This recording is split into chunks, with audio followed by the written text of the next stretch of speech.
warahmatullahi wabarakatuh. Pada kesempatan kali ini, saya akan menjelaskan tentang sejarah proses kelahiran Pancasila dengan fokus pada proses lahirnya Pancasila melalui sidang BPUPKI. Sejarah mencatat bahwa pembentukan dasar negara Indonesia tidak terjadi begitu saja, melainkan melalui proses panjang dan penuh pertimbangan. Pada masa penjajahan Jepang, pemerintahan Jepang membentuk sebuah badan bernama BPUPKI atau Badan Penyelidikan Usaha-Usaha Persiapan Kemerdekaan Indonesia pada tanggal 29 April 1945 sebagai upaya untuk menunjukkan keseriusan mereka dalam memberikan kemerdekaan kepada Indonesia. Sidang pertama BPUPKI dilaksanakan pada 29 Mei hingga 1 Juni 1945 dengan agenda penting merumuskan dasar negara Indonesia merdeka. Dalam sidang inilah pada tanggal 1 Juni 1945 Insinyur Soekarno menyampaikan pidato bersejarah yang memuat 5 prinsip dasar negara yang kemudian beliau beri nama Pancasila. Kelima prinsip tersebut adalah 1. Kebangsaan Indonesia, 2. Internasionalisme atau peri kemanusiaan, 3. Mufakat atau demokrasi, 4. Kesejahteraan sosial, 5. Ketuhanan yang berkebudayaan.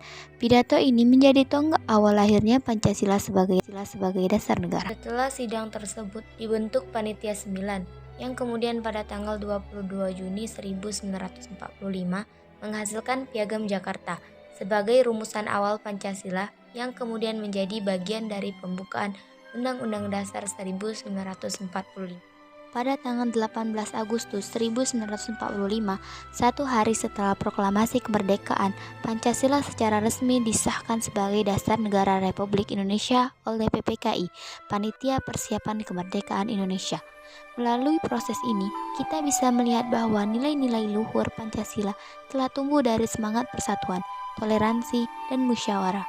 Nilai-nilai seperti ketuhanan, kemanusiaan, persatuan, demokrasi, dan keadilan sosial bukan hanya rumusan, tapi juga cerminan dari tekad para pendiri bangsa untuk membangun Indonesia yang berdaulat, adil, dan sejahtera. Sebagai generasi muda, kita dapat belajar banyak dari sejarah ini. Pertama, pentingnya menjaga persatuan dalam keberagaman, seperti yang dicontohkan para tokoh bangsa. Kedua, menyadari bahwa kemerdekaan dan dasar negara lahir melalui musyawarah dan semangat gotong royong, bukan paksaan.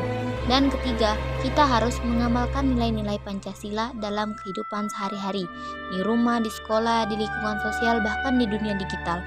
Refleksi dari sejarah lahirnya Pancasila mengajarkan kita bahwa sebagai generasi penerus, tugas kita bukan hanya menghafal 5 sila, tapi benar-benar menghidupkan semangatnya dalam tindakan nyata. Mari kita jaga dan warisi Pancasila, bukan hanya sebagai dasar negara, tetapi juga sebagai pedoman hidup, berbangsa, dan bernegara.